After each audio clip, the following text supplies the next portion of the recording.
it's really satisfying and really fulfilling Mm. to see people who are in need be able to just be simply helped, and that's a good way to. Seems like a good way to spend life. Hello and welcome to this episode of the Dad Dialogue podcast. I am your host, Laurence. Quick reminder, go over to daddialogue.co.uk, head over to the contact page. You can sign up there to be a future guest on a future episode. I look forward to hearing from you. Today's guest is Chris.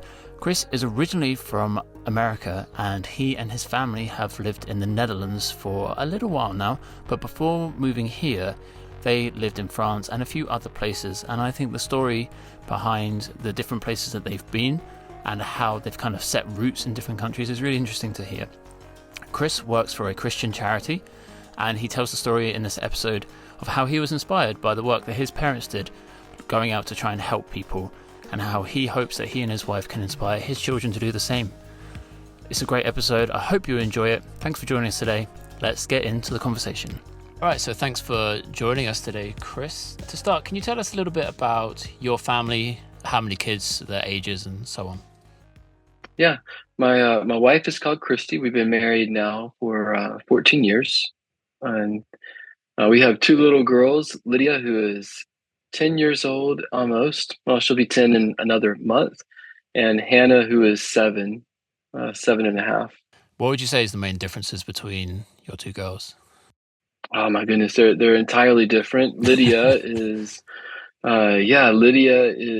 very active, very athletic. She's quite a bit more um, connected with people. She's more emotionally intelligent. Like her emotional intelligence is pretty high. Whereas Hannah is way more artistic. She sees the world a bit more abstractly. She's also really in tune to emotions and stuff like that as well, but she's a bit more relationally in tune as well. So she's Mm. kind of in the middle of it all. But they're actually really different. One's really athletic, the other's really artsy, and so it's really fun to see them play together and have a good time. When did you and your wife kind of like come to understand those differences? When did it become obvious?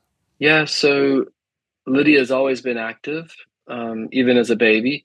Mm. And so early on, she just enjoyed doing more athletic stuff. And so I grew up playing sports. So it was something that was naturally like, okay, yeah, we just leaned into that. Hannah, as a little baby, even was always keen to dance around the house, and she always wanted to be the ballerina, and she Mm. enjoyed dancing, and she enjoys all the artsy stuff. And so it's actually a space that neither Christy and I have much experience in. And so we've had to really stretch ourselves to help give her opportunities with the arts that we Mm. ourselves are. So it's kind of a learning opportunity for us. And have you yourself enjoyed that kind of learning opportunity alongside her? We have. So we actually haven't quite pushed as much as we probably need to. And so we'll hopefully be able to get her involved this upcoming year with theater and to try to do some things with a bit more structure. Mm. This past year we had her in dance, which was great for her, but it's all in Dutch, and she doesn't speak Dutch. So it was fun for her. She's had a great time, but next year would be in a language that she's more suited to speak, and so she'll be more comfortable. Yeah, that's understandable. It's interesting how you said these differences have almost been you've noticed them from Yeah, birth, and it's not like you can really look back at any one moment kind of changing it. It's just the way that these kids are, right? They can just be so wildly yeah, different despite the choices that we make. I was wondering, did you grow up, you just said you grew up playing sports. Did you have any siblings growing up? yeah. I have a younger sister. She's 7 years younger than me. Okay. She also was a bit sporty, and so but quite a bit of an age difference as well. So Mm. we weren't necessarily growing up playing sport together. Were you very close to her, like as she was growing up, like being a mentor or role model to her, or did you get on, let's say? Yeah, we got on fine, but when she was in, I guess, middle school, around 12 years old, she actually moved abroad. She Okay. moved to South Africa, and I was in university at the time. And so around about 12 years old. Before we obviously were really connected as Mm. brother and sister, but once my folks and my sister moved away, we were still really close, but we just didn't have as much physical personal contact as much. Mm. So your parents moved to South Africa as well with your sister. Yeah, I was in university at the time, and so they moved abroad.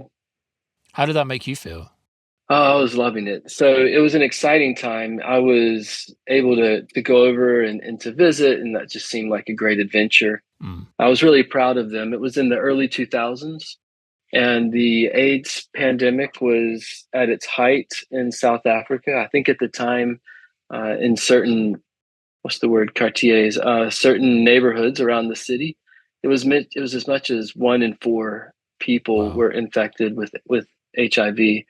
And so it was a great opportunity for them to be there. They were help doing community relief with education and stuff like that. So it was a great time. I was proud of them. Yeah. And I'm guessing your parents have always been in that world of community outreach. They have, and so now back in the U.S., my dad is a pastor in a church, and after their time in South Africa, they came back and just wanted to keep involved with helping people and serving the communities. And is that what's kind of led you to make the choices for your own life, would you say? Sure. Yeah, sure. We've always been really influenced. Our Christie's folks are also amazing people, and so for us, it would always just kind of seem natural that we wanted to help people, and it's really satisfying and really fulfilling Mm. to see people who are in need be able to just be simply helped, and that's a good way to seems like a good way to spend life. No, yeah, I agree. Totally agree. So can you tell us a little bit more about what you do, who you work for? Yeah. So I work for a Christian charity. It's a network of charities actually, and so it's situated.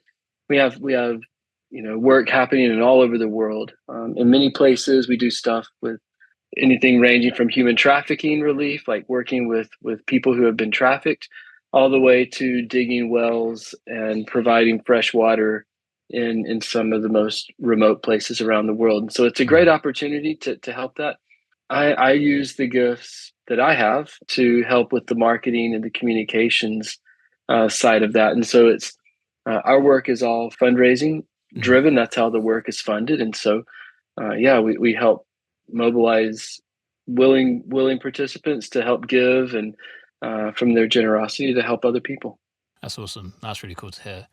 And do you think there's any impact of your line of work on you as a father? Yeah, I think so. So for us, just the ability to pass on some of these values, Mm. our daughters, they've grown up with us, of course, watching us do the things that we do, the work that we do, and so they're really comfortable in places that children normally wouldn't be. And so, Mm. we've just always taken them along with us. I mean, we've never put them in danger, but we just bring them along with us. And so, they've been in lots of people's homes. They've heard hundreds of languages. They're really comfortable at the refugee camps or Mm. in remote areas. I think yeah, they've really come to love it, and yeah, they appreciate it. I think I hope it's developing in them a compassion to want to help and yeah, serve other people as well. Well, we often talk about the idea of things being caught, not taught, right? Yeah, that's right. The life that you guys are living, you're hoping that they just catch on, like you did with Yeah, your parents. yeah, exactly that, exactly that. I just want to circle back. The reason I asked about siblings and sisters, I was curious as someone with two sons, the only kind of preparation I ever did for the idea of having a daughter or raising a girl was when my wife was pregnant and before we knew the gender of the Yeah, babies. And now I'm in the boy world, everything's boy, boy, boy. And I had two brothers growing up. So that's yeah, all I really know. So seeing someone raising two girls, it just makes me think and like wonder, do you take any preparation specifically because you're raising girls? Do you take any experience from time with your sister into that raising of girls as well? yeah. So some of these are some these are scary statistics about raising girls in the year 2024. globally, about 1 in 7 children who are girls are in some way sexually abused before they turn 18 years old. Wow. And so I think just in my world, this is a space that, yes, I take very seriously the Mm. task of protecting my children and doing things that, even my parents, you know, and our, the grandparents, they obviously want what's best for the girls as well, but they're still operating as if it's the 80s, and so that's what they knew. And so whenever we make decisions as parents in 2024, sometimes it's a little confusing to them. They see it as a bit restrictive of what they can and can't do. But yeah, we take seriously the need to protect our daughters. And of course, it's not much better for boys as well. I think the statistic for boys is 1 in 10 are in some way abused. And so, yeah, I think in just the space where we are today, it's yeah, we have to fight for our children. We have to fight to make sure that they're well protected and cared for. But then also, I think just with all the messaging we have that's harmful messaging, whether it's through social media or just in our society where oftentimes women and I think girls as well are objectified. I think Mm. just helping to build them up and to invest in them so that they feel confident.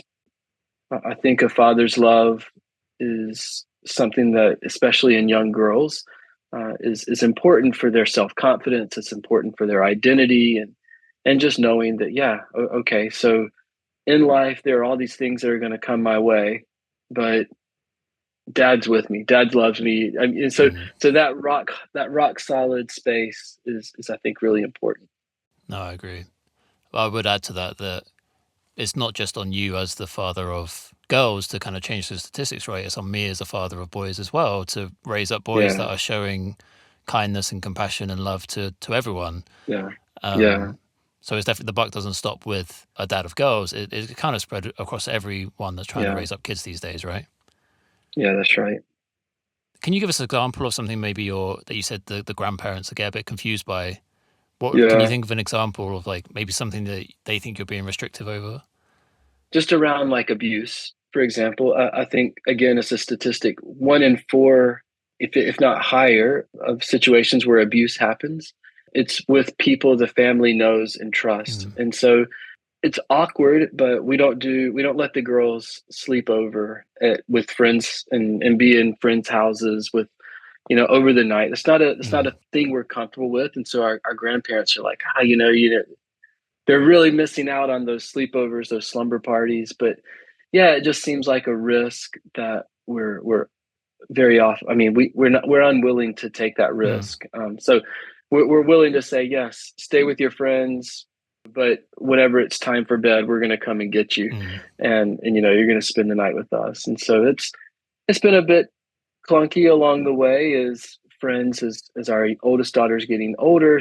Friends are starting to invite her over for the night, and yeah, we're just not comfortable with what they might watch or the things they Mm. might be exposed to, or just the people we don't know who may or may not be in the home. And so, yeah, that's one of those weird things that grandparents aren't quite fully catching on with yet. But they get it when we explain it. Yeah. And I think once that line is kind of drawn, the conversations around what can be done can still be had, and you can still like, what's the Right, purpose of having a slumber party is to have fun. right. We can have fun with your friends in other Yeah. ways. It's a bit awkward sometimes to explain this with other people because Mm. it's not a question of trust. I mean, of Mm. course, it's not intended for us to say, hey, we don't trust this family who's inviting our daughters over for a slumber party. That's not the point. It's just easier for us to operate in binary terms and say Mm. yes or no, and then it's just kind of a settled decision. We don't have to make a case by case call. Yeah, no, I agree. And I think a lot of parenting is that, is trying to offload some of that mental space, right? That Yeah, this that's decision right. has been made. We've already discussed it. Yeah, It just doesn't need to be made again. yeah, Let's move on to you guys. You touched on it about your daughter having dance lessons in Dutch. So, yeah. can you tell us a little bit about your history of where you moved to the Netherlands from? Yeah. So back in 2011, Christy and I, we didn't have the girls yet.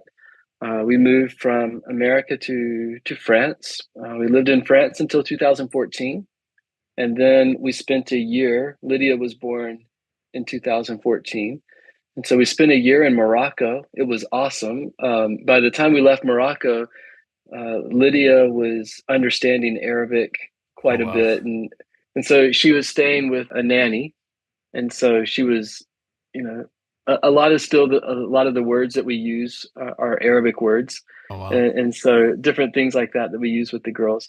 And then from there, we spent some time in Belgium, just a brief time in Belgium before we went back to France. Back in just before COVID, both girls were born, and neither one of them were speaking English as their preferred first language. And so we went back to the U.S. for a year.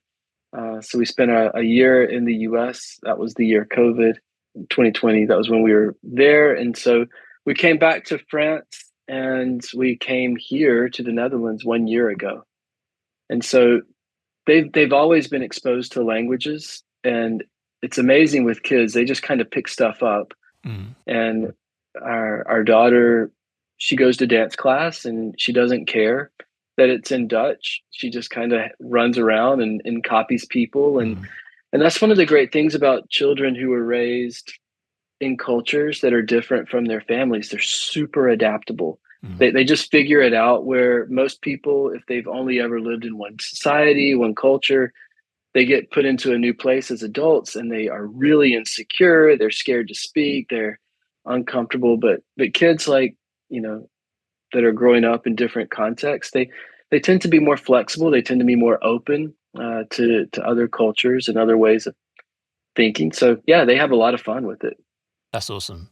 It's really interesting to hear the different traveling that you guys did even after the girls were born, because Yeah, I know from our perspective and other families I've spoken to, they might be like internationally minded and travel to lots of different places as a married couple, but then they always kind of have the intention of yeah, kids means settling in a place.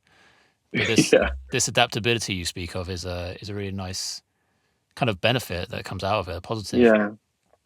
So where would you call home? Is that a question that has an answer? Oh, it's probably yes. It's an answer, but an answer with a caveat. So Mm, my girls would call France. They would call Montpellier. They're in France. Their home. For me, yeah, for me, I would probably most likely think of America as home. But ironically, I don't have a place in America. I just think America, all 50 states, could be home. And so it's really an obscure idea. But I think over time, there's this great quote that we've kind of latched onto over the years, and that's wherever you're at, be all there. And so yeah, wherever we are, we just make it home. That's by something we are intentional about with our children. So we move here, and hey, I don't understand the culture around Sinterklaas, but we're in the Netherlands, so we're gonna do Sinterklaas, and mm, we're gonna eat at the right times. And we've always said, if it's not that we're feeling like we're making a moral compromise, mm. like, all right, we're not gonna make moral compromises, but we're going to do whatever we can to adjust to the place where we are so that we feel like that's home. Mm. Yeah, so it's a complicated question, probably without a clear answer. But I think it's definitely interesting to me because one of the things that's often surprised me is meeting an expat, especially an expat from a English speaking country as a first language, to find someone that has another language kind of like so deep in their family. I Mm, don't think I've really seen that before. And you talk to your girls in French and English, and it's often I see a lot of it, the French coming out because that's just what they've been exposed to most. And I just find that yeah, fascinating. It's like such a unique family situation. Without going into too much detail, because obviously you have moved a lot, can you tell us a little bit about what maybe took you to all these different places? Was it like a God calling you thing, a heart thing, or yeah, yeah. So I think a lot of times with all these different moves, the majority of those moves were temporary. They just right? needed to happen because of visa. whenever you're an expat, there's always something going on with the visa. And so the year in Morocco, the time in Belgium, the time in the US, those were all visa related, Right. decisions. So they were kind of decisions made for us. But leaving France and coming here, what we've learned over the years is that very often the call of God in your life, it comes with both a push and a pull. And Mm. so we were feeling pushed out of France. And so just for a variety of different things were just kind of closing down, opportunities were closing up, and it just felt like, okay, it's time to leave. But we didn't have a place to go. And so we began to pray, and we actually felt like, we always would have said we felt called to France, but we felt sent to the Netherlands. Right. And so we feel as if God has sent us here, and we can't really explain why, but we certainly can identify at this stage of the game, after a year here, that yeah, this is exactly where we're supposed to be. Yeah. That's really interesting. I haven't really heard of someone kind of talking of, yeah, like kind of being pushing out of somewhere. I think we've always approached big moves like this in a kind of, it's not always going to be super clear that a move has to be made, but sometimes when you start the moving, then God moves you. That's how we've often Yeah, seen that's it. right. Like just being adaptable, then the doors start opening to lead you Yeah. where you're called to be. But that must have been a difficult situation to have that realization that you're being pushed out of somewhere where, especially your girls, seemed as though they Yeah. were fairly comfortable. Yeah. From a spiritual, the way that we see our lives, I mean, we look at our lives through a spiritual lens, through a Christian lens, and we just recognize that the world is not our home, right? And so we're kind of we're sojourners, Mm. as the book of Hebrews calls it. And so yeah, we just felt as if, okay, God has given us all these years in the south of France, and our children love it, and they'll have memories of eating beignets on the Mediterranean shoreline, and now we're also going to tag in memories of eating churros on the North Sea shoreline, which is not quite as exotic as beignets on the Mediterranean, but all the same, It's another memory. it's a lot of fun. Yeah, it's another memory. So you just go where the Lord sends, and that's home. Mm. How do you guys talk about? Do you talk about France with your girls still? Like, is there ever ideas of going back to for visits and things like that? Yeah. So they go to a French school. They go to French school, so their lives are still very much so in French culture, Mm. and so they still feel that connection to France, which is really cool for us. That's something that was really special and important for us. We do talk about going back to France, but we also just see as just a kindness of God that He allowed there to be closure when we left, and so the girls feel as if, yeah, we left there. That was a wonderful experience. That was home, and now we're in a new space and making a new home. And so, Mm. yeah, we hope to get back there at some point, but we're here now. Yeah. I think it must be growing a fair amount of resilience and other kind of these like soft skills that we often talk about in the education world, that your girls are going through this and they're adapting and they're growing through Yeah, it. and we talk a lot, helping them to just asking good questions. We have the questions that we use with them. We always ask what and how questions. So what are you feeling? How are you feeling? Those sorts of, what do you miss about France? How are things here different than what you remember from France? And so asking good questions allows them to process how they're feeling. And so, yeah, just learning how to express those feelings is actually a soft skill that maybe even lots of adults struggle to know how to do sometimes. No, I totally agree. Would you do you have a kind of structure in the way in which you ask these questions? Is that always like every dinner time or bedtime? What sort of do you have a routine Yeah, for that? it tends to be a dinner time conversation that we have. That's sort of a ritual. But then also, anytime we're out and about, whether we're walking the dog or riding our bikes or in the car, we're just kind of constantly asking questions. What did you see today at school that made you happy, Mm. or what did you experience today at school that made you feel a little nervous or a little sad? And so our girls, they've gotten into that habit. We've done that with them since they were babies, and Mm. so they talk to us, which is fantastic. We feel like we're a part of their lives just because we hear so much about what's going on. Yeah, that's really admirable. I know that obviously some parents struggle with that sort of thing, and I mean, even some couples struggle with that. They just think, "Oh, how was your Yeah, day?" And that's the question to ask. But whereas when you approach things in a specific manner, like you said, like we always started asking, "What was the best bit of your day?" That's what we always ask at the yeah, dinner table. And Micah is sometimes like too keen to ask it. I'll be setting the plates and we'll all be getting ready, and then he'll just like kind of run up to me, "What was the best bit of your day, Daddy?" And it's like, yeah, all right, we did spend all day together. Let's just pause. yeah, Let's wait till we all sit down and we can talk all together. But it's true. yeah. Like you do it for long enough, they start to pick it up and they enjoy it. Yeah, they do. They enjoy it. And it's normal that parents and children would talk together. I think conversation is a skill that you Mm. can be good at and you can learn to be good at. And so, yeah, we want to teach them that. So is dinner time always sat around a table? Is that like a Yeah. So we're fortunate in France. We were able, the girls' school was right beside our apartment, and so they got, it was France, right? And so they got almost an hour and 15, no, almost 2 hours every day for lunch. wow? And so we would go and grab the girls and bring them back. So we would share all of our meals together, Wow. which was really cool. But now I eat breakfast with them, and we eat supper together, dinner together, and that time around the table is special. It's just a good Mm. opportunity to, yeah, be there together and ask good questions and hear from one another what's going on. No, I agree. It's such an important priority to have. Just making it happen consistently, and the Yeah, consistency for those yeah, kids seems to be such a benefit. yeah. Would you call yourself a busy person?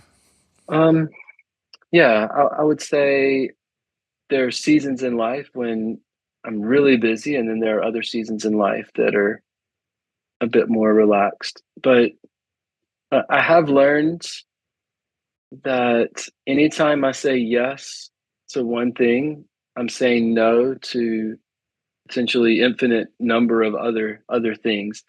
And so for us, we've always just kind of set out what are our priorities? Mm. Where are we going to prioritize the spending of our time?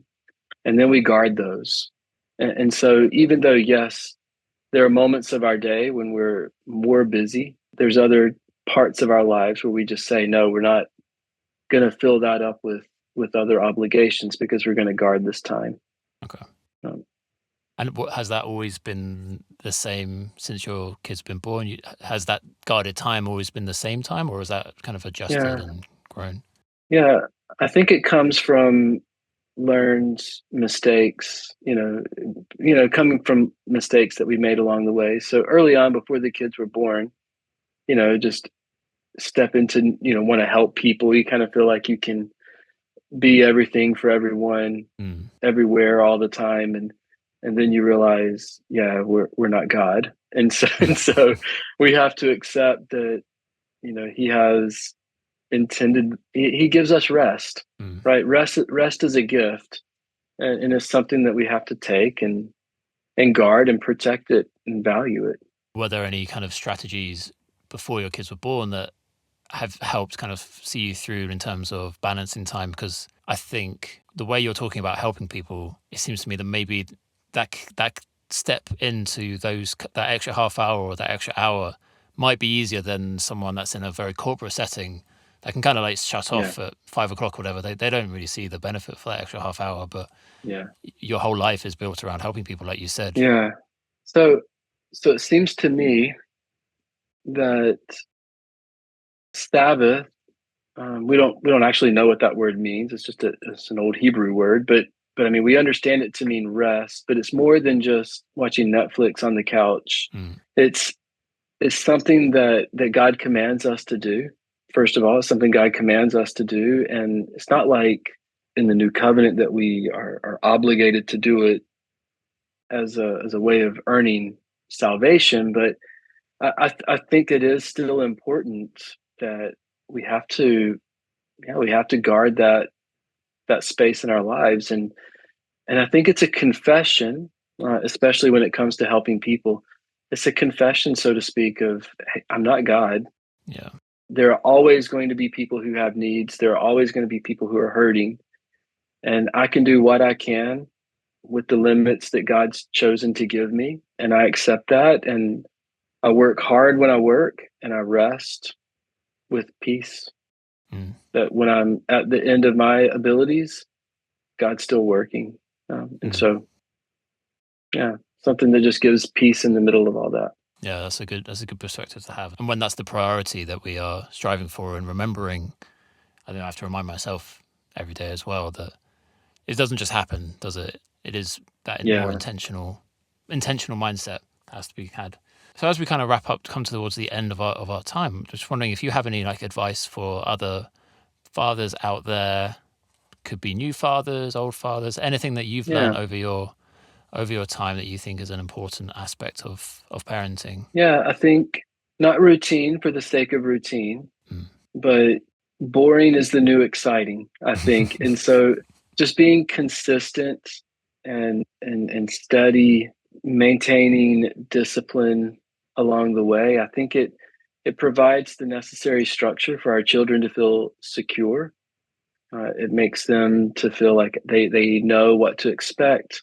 And it actually turns us into the types of people who are ourselves just growing. And so before I got married, I thought I was a pretty selfless person. I thought I had my selfishness under control. Then I got married and realized actually I've got some space to grow here. And then Yeah. after a few years, I thought, oh, okay, after marriage, okay, now I'm worked out. And then I had children and realized, whoops, still have some space to grow here around selfishness. And so, sometimes having children, they work as a way of drawing us, even ourselves, into hard looks in the mirror to say, hey, there's space in life here for me to grow. So we value that as well. Is there any time that you've seen your girls do something that is like 100% a reflection of something that you do? Yeah. Sometimes the way that they talk to one another, I'll hear it and I think, oh, that's not very gentle. And then I know actually that's exactly what I say to them. Yeah. And so those moments are humbling, and it drives us back to our dependency on God. For sure.